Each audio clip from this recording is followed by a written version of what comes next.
اعوذ باللہ من الشیطان الرجیم، بسم اللہ الرحمن الرحیم۔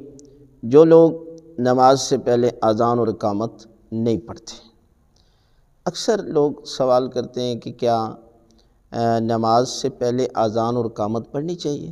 تو یہ ہے کہ اذان اور اقامت کی بہت زیادہ فضیلت ہے۔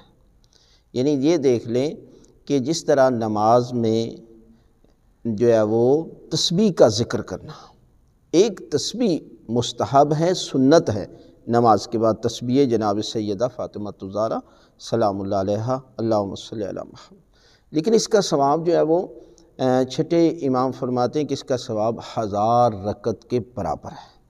اسی طرح اذان اور اقامت کی بہت زیادہ فضیلت ہے۔ ہر واجب نماز سے پہلے اذان اور اقامت پڑھنی چاہیے۔ دیکھیں، اگر کوئی مرد اور عورت اذان اور اقامت پڑھ کر نماز پڑھتا ہے تو اس کے پیچھے 2 فرشتوں کی صفیں نماز پڑھتی ہیں۔ یعنی وہ اکیلے نماز بھی پڑھ رہا ہے، لیکن اس کے باوجود جو ہے وہ اس کے پیچھے جو ہے وہ 2 صفیں فرشتوں کی نماز پڑھ رہی ہیں۔ اور اگر وہ اذان اور اقامت کے بغیر نماز پڑھتا ہے تو وہ اکیلے ہی نماز پڑھے گا، اس کے پیچھے فرشتوں کی نماز باجماعت نہیں ہوگی۔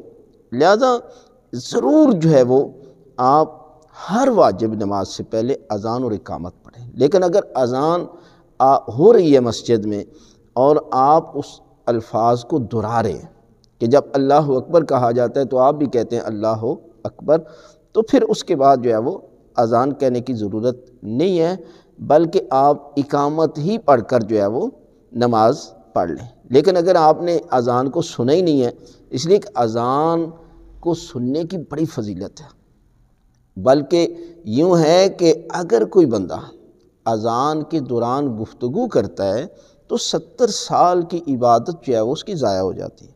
لہذا یہ اذان کے وقت آپ اس الفاظ کو دہرائیں جو اذان کے ہیں، اور اس کے بعد دعا کریں تو پروردگار آپ کی دعا جو ہے وہ قبول فرماتا ہے۔ یعنی یہ وہ مقام ہے، یہ وہ وقت ہے کہ جس وقت دعائیں جو ہے وہ قبول ہوتی ہیں۔ لہذا ہر صورت واجب نماز سے پہلے اذان اور اقامت ضرور پڑھا کریں۔